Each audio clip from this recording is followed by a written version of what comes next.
নমস্কার, আমি তরুণ ঘোষ। আমি যেটা পোস্ট ছেড়েছিলাম তাতে লিখেছিলাম যুদ্ধ একটা হবেই, আগে পাকিস্তান তারপরে বাংলাদেশ। সরকারি একটা ইঙ্গিত পাওয়া গেছে। ইঙ্গিতটা কি আজকে আমি আপনাদের বলি। ইঙ্গিতটা হচ্ছে ইন্ডিয়া ওয়ার জোন, তারা দিয়েছে ব্রেকিং 2-month নাইট কারফিউ 10টা থেকে 5টা imposed in Shamba within 2 kilometer in the international border to support BSF security operation. এই প্রথম যখন যুদ্ধটা শুরু হয়েছিল না, তখনও কিন্তু এই অর্ডারটাই দেওয়া হয়েছিল। এটা হচ্ছে সেই গভর্নমেন্ট অফিসের অর্ডার। এটা জুম করে আপনারা বড় করে দেখে নিতে পারেন। এটা গভর্নমেন্ট অর্ডার।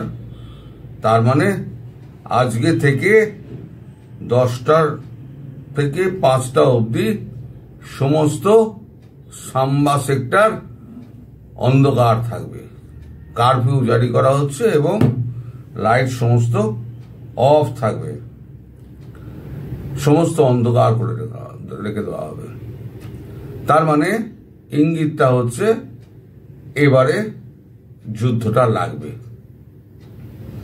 এই যে সাম্বা এরিয়া যেটা, সেটা হচ্ছে একদম কাশ্মীরের থেকে 2 কিলোমিটার, কাশ্মীর এলওসি থেকে লাইন অফ কন্ট্রোল থেকে মাত্র 2 কিলোমিটার দূরে এটা সাম্বা।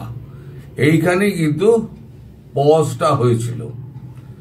আবার এই পজ থেকেই পজ ভেঙে আবার সিন্দুর অপারেশন 2 বা 0.2 বলতে পারেন, যাই আপনারা বলুন, শুরু হচ্ছে।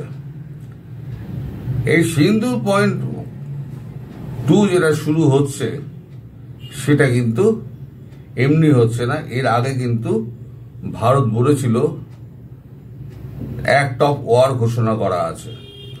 যদি কোনো রকমের হুমকি বা সন্ত্রাসবাদী আক্রমণ হয় তাহলে সেটাকে অ্যাক্ট অফ ওয়ার হিসেবে আবার আক্রমণ করা হবে, কাউকে কিছু জানানো হবে না।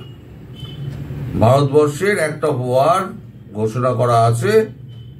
সেই অ্যাক্ট অফ ওয়ারের মধ্যে ভারতবর্ষ বিবেচনা করে যে হ্যাঁ, এটা অ্যাক্ট অফ ওয়ারের মধ্যে পড়ছে, তাহলে ভারতবর্ষ তার মতো ব্যবস্থা নেবে। ফলে এই যে হুমকিগুলো যেগুলো আসছে সেইগুলো কিন্তু মারাত্মকভাবে, এটা হচ্ছে ভারতের সার্বভৌমত্বের ওপরে মানে আঘাত বলা যায়। তার আগে আমেরিকা থেকে যে পোস্টটি করেছিলেন আমাদের সেনাপ্রধান ফিল্ড মাস্টার মুনিরা পোস্ট করেছিলেন, we are A nuclear arm nation. If we think we are going down, we will take half of the world down with us. আমরা একটা পারমাণবিক অস্ত্র সম্পন্ন দেশ। আমাদের দেশ যদি ডুবে তাহলে অর্ধেক পৃথিবী নিয়ে ডুববো। আসিফ মুনির, টাম্পা, ইউএস। 25 তারিখে উনি এই বিবৃতিটা দিয়েছিলেন। ট্রাম্প ডেকে নিয়ে গিয়ে এই বিবৃতিটা ওনাকে দিয়েছিলেন। আরে মুনিরা ভাইয়া, तेरा तो नूर खान सारगोदा किनारा हिल्स में जो था सब तो गया। নিউক্লিয়ার বলে তো আর কিছু নেই। এই পৃথিবীর লোককে বুদ্ধ বানানোর কিছু নেই। নিউক্লিয়ার বোমা যা ছিল, নিউট্রন প্রোটন যেখানে যেখানে রেখেছিলেন সব শেষ, সব শেষ। অপারেশন সিঁদুরে 17টা এয়ারফিল্ড গেছে। এখনো পর্যন্ত এয়ারফিল্ডে এখনো প্লেন ওঠানামা করে না। বড় বড় গর্ত, 4টে করে হ্যাঙ্গার গুলো সমস্ত নষ্ট হয়ে গেছে। এয়ারফিল্ড সারানোর মতো পয়সা নেই। বিদেশি কোম্পানিকে ডাকা হয়েছে, কিন্তু অর্থ নেই বলে সারানো হচ্ছে না। এখন ফাঁকা মাঠ। এয়ার ডিফেন্স সিস্টেম শেষ করে দেওয়া হয়েছে। এইবারে আমি বলেছিলাম না, কোমর ভেঙেছে, এইবারে যদি মারে তাহলে একেবারে হাড় গুঁড়ো গুঁড়ো করে ছেড়ে দেবে। এবার সেই সময়টা এসছে। এবারে নরেন্দ্র মোদী পাকিস্তানকে টুকরো টুকরো টুকরো টুকরো খণ্ড করে ভেঙে দেবেন। এটা গতকালকেও আমি বলেছিলাম, আজকে আবার বলছি, পাকিস্তান বলে একক রাষ্ট্র বলে আর কেউ থাকবে না, শুধু পাঞ্জাবটুকু পড়ে থাকবে, যা ওই ওই পাঞ্জাব নিয়ে তোরা থাক।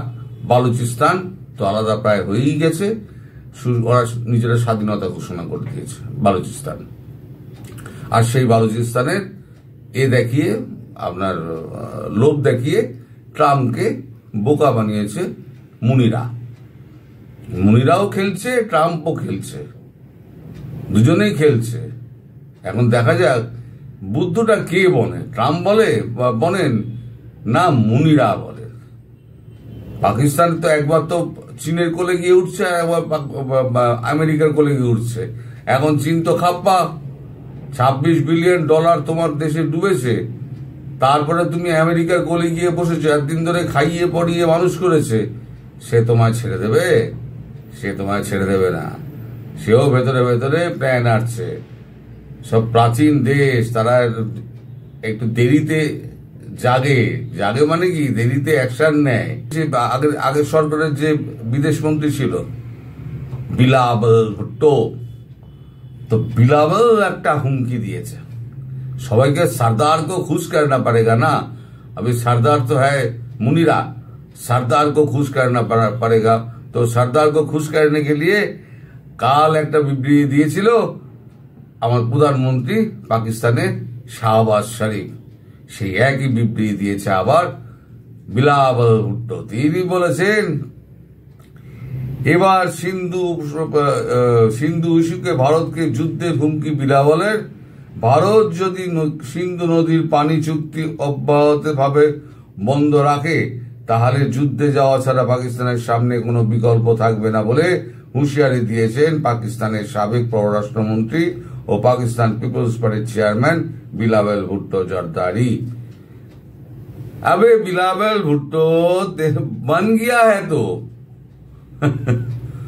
बन तो हो गया, গিয়ে দেখ সিন্ধু জল তো বন্ধ হয়ে গেছে। পৃথিবীকে বোকা বানাও কেন ভাই তোমরা? পৃথিবীকে দেখাও যে সিন্ধু জল বন্ধ হলে আমরা ব্যবস্থা নেব, যুদ্ধ করব। অলরেডি বন্ধ হয়ে গেছে, তোমাদের কিচ্ছু করার নেই। হিজড়া পার্টি কিচ্ছু করার নেই তোমাদের। তোমরা কি করতে পারো জানো? তোমরা যেটা করতে পারো সেটা হচ্ছে তোমাদের এই ছ্যাঁচড়া রাজনীতি আছে না, ওই ছ্যাঁচড়া রাজনীতি করতে পারো। তাই ইকোনমিক টাইমস এখানে দিয়েছে, দেখুন, Pakistan block gas water to Indian diplomats, India May retaliate করবে তো বটেই। এই যে এখানে আমাদের ডিপ্লোম্যাট যারা রয়েছে তাদেরকে সমস্ত মানে হাই কমিশন থেকে আরম্ভ করে তাদের যত স্টাফ আছে সমস্ত জায়গায় জল, গ্যাস, বিদ্যুৎ সব বন্ধ করে দিয়েছে। তার মানে বকলমে তোমরা কেটে পড়ো, সেটা বলতে পারছে না, বকলমে তোমরা কেটে পড়ো। তা ভারত তার যথারীতি জবাব দেবে, হয়তো তুলে নিয়ে আসবে বা উপযুক্ত যা যা করার তাই হয়তো ভারত করবে। তো মোটামুটি যা দাঁড়াচ্ছে তাতে বোঝা যাচ্ছে যে বাংলাদেশ তো রয়েছেই এই লিস্টের মধ্যে, কিন্তু হচ্ছে পাকিস্তান আগে। আমি বলছিলাম না, নয় পশ্চিমে আরম্ভ হবে আর নইলে পূর্বে আরম্ভ হবে না, হলে পশ্চিম পূর্ব একসঙ্গে হবে, অথবা পশ্চিমে আগে হবে তারপর পূর্ব দিকে আসবে।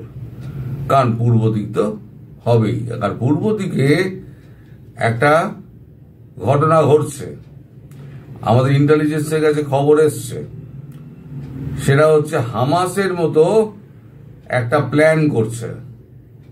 হামাস যেরকম প্ল্যান করেছিল না, ওরকম ভারতে ঢুকে হত্যা করে এরকম পণবন্দি হিসেবে নিয়ে যাওয়ার একটা পরিকল্পনা করছে।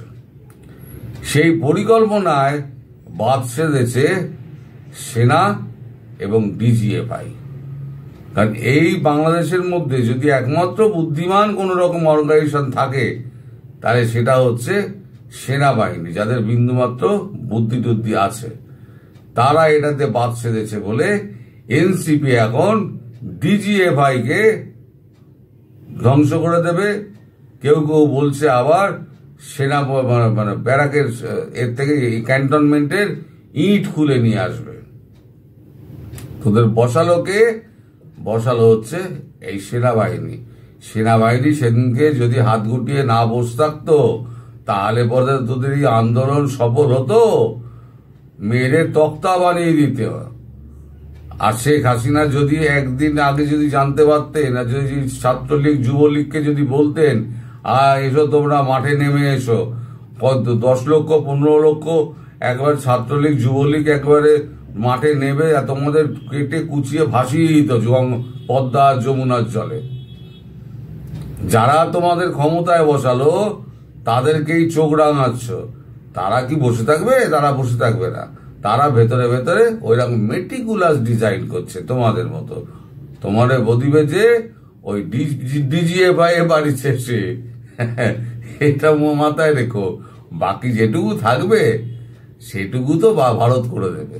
হ্যাঁ ঠিক আছে, পাকিস্তানের মতো অত মারবে না, ওই জন্য বলেছি হয়তো ওকে কিমা মারলে তোমাদের চারটি মানাবে, কিন্তু বনবে তো বটেই, ছাড় কেউ পাবে না। আর সব বেছে বেছে বেছে বেছে টার্গেট হিসেবে ধরে ধরে ধরে ধরে মারা হবে। আমার কথাটা মিলিয়ে নিও।